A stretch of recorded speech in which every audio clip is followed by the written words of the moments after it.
자, 이번에 미국 증시 핫한 이슈들, 핫한 종목들 체크해보는 굿모닝 라이브 시간입니다. 도움 말씀에 하나증권의 이성원 PB와 함께합니다. 안녕하십니까? 네, 안녕하세요.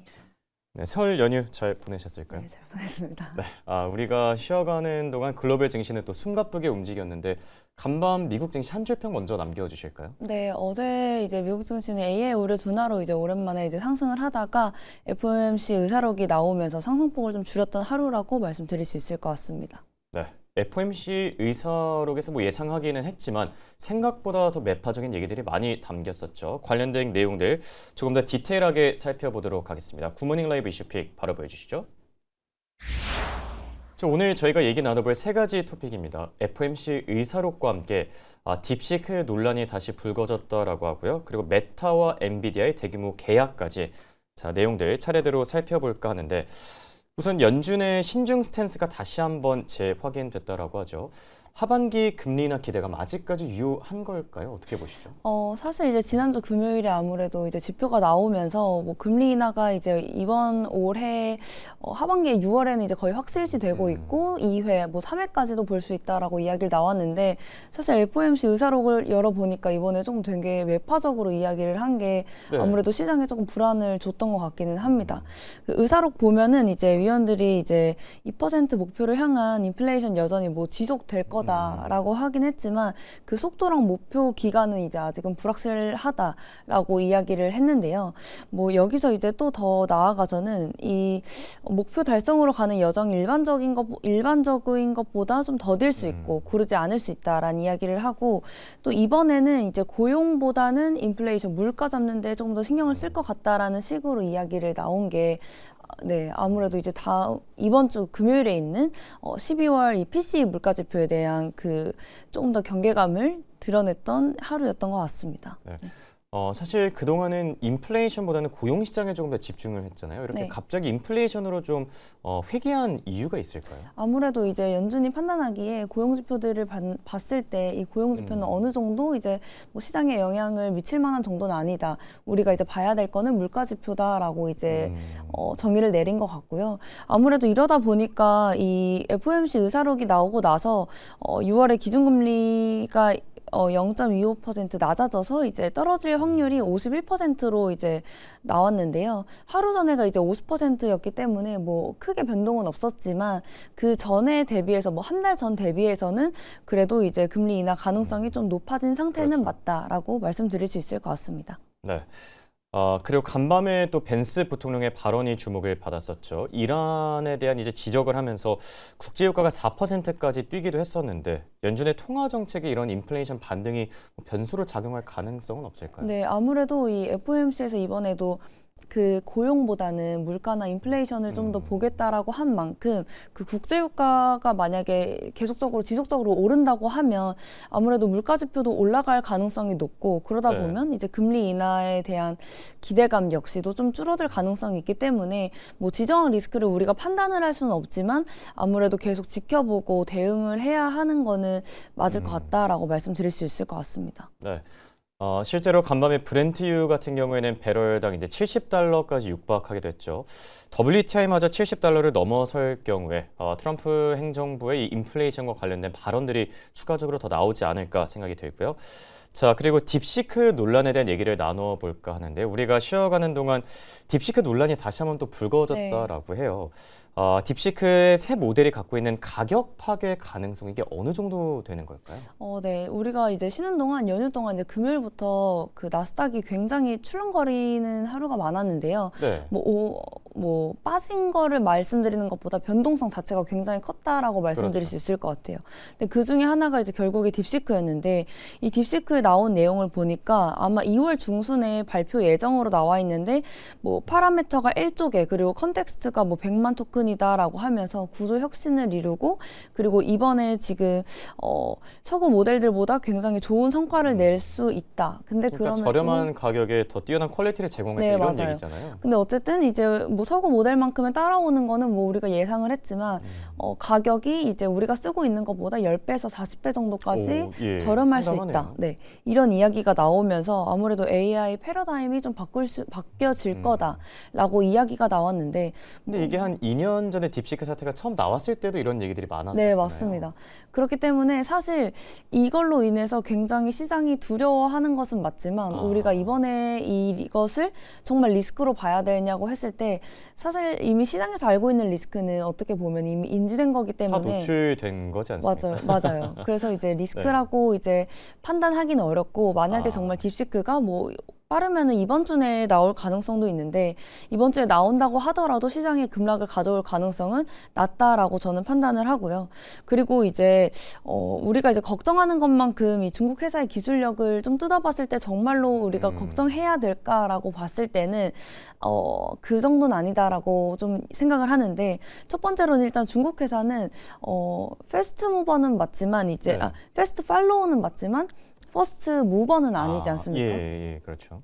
아무래도 이제 중국 AI 모델들은 다 이제 증류 기술을 쓰는데요. 이 증류 기술이라는 게 뭐냐면 결국에는 이미 잘 훈련된 모델을 따라하는 것을 말을 하는데 사실 우리가 이제 판단하는 거 말고도 이 오픈 AI도 이번에 말했던 게 딥시크가 우리 모델들 따라한다. 네. 학습을 이제 이용을 해가지고 트레이닝한다라고 이야기를 한 만큼 아무래도 중국이 조금 더 뒤따라가는 것은 확실하다라고 말씀드릴 수 있을 것 같고 또 두 번째로는 이제 벤치마크 대비해서도 조금 이제 실사용자들 후기를 봤을 때 아무래도 이게 벤치마크만큼 잘 나오냐라고 봤을 때는 아니다라고 말씀드릴 수 있을 것 같아서 우리가 이번에 딥시크 우려로 인해서 좀 시장이 빠질 때는 이전과 다르게 대응해야 되지 않을까라고 말씀드릴 수 있을 것 같습니다. 네.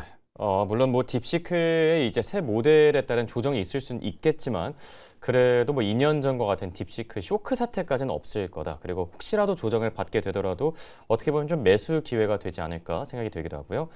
자, 그리고 엔비디아와 메타의 빅딜이 또 세간의 주목을 받았다라고 하죠. 인텔과 AMD가 굉장히 좀 불똥을 좀 맞은 것 같아요. 이게 불똥이 튄 것 같은 느낌이 있는데 이번 빅딜은 어떻게 보고 계세요? 사실 이 메타가 정말 어떻게 보면 왔다 갔다 하는 거는 맞지만 이 화요일에 장마감하고 이 엔비디아랑 메타가 GPU 계약을 맺고 이제 시간에서 상승을 하고 오늘까지도 이제 둘 다 상승을 하는 모습을 보여주고 있는데요. 이게 어떤 의미를 갖고 있는 거죠? 네, 사실 이게 그냥 단순히 GPU를 많이 팔았다라고 말씀드리는 것보다 메타라는 이제 거대 하이퍼스케일러가 엔비디아의 생태계에 완전히 락인됐다, 그러니까 묶였다라고 볼 수 있을 것 같아요. 이 메타가 26년에 이 AI 투자에 1,350억 정도를 쏟겠다라고 밝혔는데 이게 이 작년 대비해서 무려 70% 이상의 폭증한 수치인데 이번 계약으로 인해서 거의 다 엔비디아에 이게 투자가 될 것이다라는 것을 우리가 확인을 할 수가 있었고요. 또 결국에는 GPU뿐만 아니라 이제 CPU 그리고 네트워킹, 소프트웨어 최적화, 뭐 시스템 설계까지 포괄하는 이제 단연간의 전략적 파트너십이라고 말씀드릴 수 있을 것 같고 이 블랙엘뿐만 아니라 27년에 나올 이제 차세대 모델인 루빈까지 포함해서 이제 수백만 개의 프로세서를 공급하는 초대형 딜이다라고 말씀을 드릴 수 있을 것 같은데 아까 앵커님께서 말씀해 주신 것처럼 이 엔비디아의 메타가 이번에 엔비디아 독립 CPU를 대규모로 도입한 최초의 하이퍼스케일러다라는 점도 이제 주목을 해볼 수 있을 것 같고요. 네. 또 이제 데이터 센터의 이제 CPU는 주로 인텔이나 AMD가 이제 시장을 장악을 했었는데 메타는 이제 AI 추론이나 뭐 일반 워크로드를 이용을 해서 엔비디아의 ARM 기반으로 이 그레이스 CPU를 대규모로 깔기로 했다라는 것 자체가 AMD랑 인텔에게 굉장히 뼈아픈 소식일 수 있을 것 같고요. 이게 뭐 지속되는지는 우리가 보긴 해야 하긴 하겠지만 결국에는 이제 메타도 엔비디아를 쓴다는 것 자체로 결국 픽을 엔비디아로 한 거지 않습니까? 네, 맞아요. AMD랑 이제 인텔 역시도 시장에서 어떻게 반응하는지는 우리가 계속 지켜봐야 할 것 같습니다. 네, 실제로 간밤에 인텔도 그렇고 AMD도 그렇고 주가가 좀 하방 압력을 받기도 했죠. 관련주들의 주가 흐름 계속해서 체크해볼 필요가 있겠고요. 자, 그리고 방금 전에 속보 내용이 또 하나 전해졌습니다. 도어대시가 실적을 발표했는데 도어대시도 실적을 좀 안 좋게 내놨네요. 매출과 EPS 모두 다 지금 예상치를 밑돌면서 시간 외 거래에서 8% 급락 중입니다.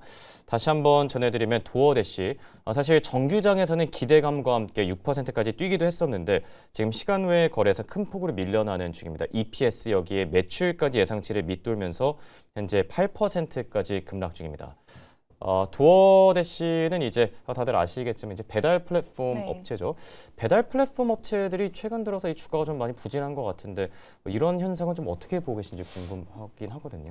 네, 아무래도 이제 시장의 기대치가 뭐 높았던 것도 있고 결국에는 최근에 뭐 이번 분기에 제가 느끼는 걸 수도 있는데 이번 분기가 오히려 더 뭐 매출이나 EPS 조금만 하회하더라도 예, 굉장히 맞습니다. 주가가 크게 이제 하락을 하는 것을 봤을 때 아무래도 시장이 그만큼 이제 돈 벌 회사들을 찾고 네. 있다라고 더 말씀드릴 수 있을 것 같아요. 네. 네. 말이 나와서 그런데 PB님의 특징주 피기도 궁금하기도 하거든요. 오늘은 어떤 기업 준비해 주셨을까요? 네. 오늘 제가 말씀드릴 기업은 이제 웨스턴 디지털을 먼저 말씀드리려고 하는데요. 네. 어제 시장에서 가장 뜨거웠던 게 바로 이제 웨스턴 디지털과 샌디스크의 예, 이제 그렇죠. 이야기였었는데 제가 샌디스크 상장할 때부터 정말 주의 깊게 본 기업이어가지고 자주 얘기도 해주셨잖아요. 네, 맞아요. 네. 그래서 이 웨스턴 디지털이 이 지난해 분산 이 샌디스크의 잔여 지분을 전량 매각을 했고요. 약 1년 만에 이제 완전히 이제 남남이 됐다라고 네. 말씀드릴 수 있을 것 같은데 결국에 이 웨스턴 디지털의 이번에 행보가 엄청나게 이렇게 매각을 잘해도 되냐 싶을 정도로 이제 평가가 나오고 있는데 아무래도 이 굉장히 샌디스크 주가가 많이 올랐기 때문에 이 주가가 오른 상태에서 매각을 전체를 다 했고요. 이 전체 매각한 금액으로 이제 부채 상환에 투입을 했고 결국에 이 웨스턴 디지털이 가장 잘하는 이 하드디스크 드라이브 중심의 고수익 사업 구조 재편의 이제 속도를 더 낼 전망으로 보고 있는 상황입니다. 결국에 시장에서도 이제 웨스턴 디지털이 엄청나게 이 매각을 제대로 잘했다라는 평가를 받고 있는 상황인데 오히려 이 샌디스크는 사실 이 소식이 나오고 좀 하락을 했었거든요. 네. 근데 오늘 이제 뭐 마이크론이 오르면서 이제 샌디스크도 같이 상승하는 흐름을 보여주긴 했는데 어떻게 보면 단기적으로 샌디스크에게는 조금 악재일 수도 있다라고 말씀드릴 수 있을 것 같아요.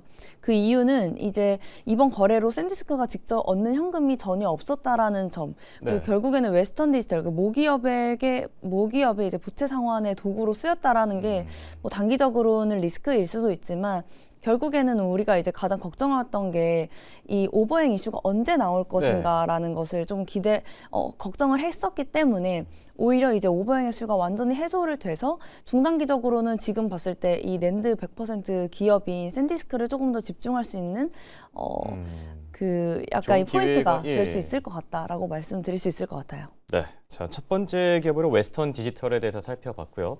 두 번째 특징주로는 월마트를 또 준비해 주셨는데 이제 월마트 같은 경우에 내일 또 실적을 발표하지 않습니까? 네.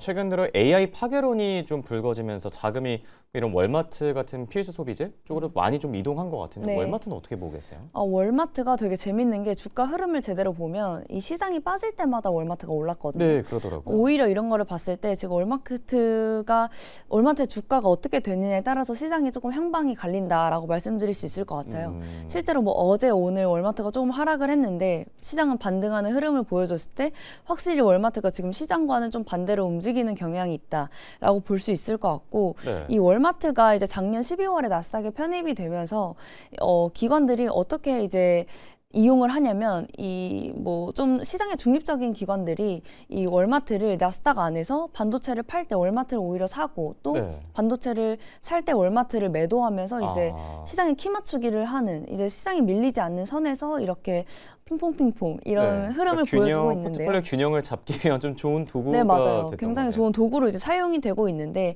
이 월마트 실적 발표가 앞두고 있어서 조금 주가가 이제 지지부진한 흐름을 보여주고 있는데 아무래도 이 시장 예상치는 조금 더 높을 수밖에 없고 그럼에도 불구하고 이제 시장이 주목하는 포인트를 봤을 때 결국에 이제 부자들도 월마트를 사용한다라는 점과 뭐 AI의 자동화 이런 점이 이제 월마트 이제 실적에 대한 기대감이 계속적으로 이어지고 있는 상황이고요. 그러다 보니까 아무래도 이제 뭐 오펜하이머나 웰스파고 같은 주요 기관들이 목표 주가 상향을 한 상태고 이런 흐름이 이번 월마트 실적에서 확인할 수 있는지도 우리가 좀 봐야 될 것 같습니다. 네. 자, 월마트의 경우는 내일 밤 이제 실적을 발표하죠. 관련된 소식들도 저희가 상세하게 전해드리도록 하겠습니다. 지금까지 두 말씀의 이성원 PB와 함께했습니다. 대단히 고맙습니다.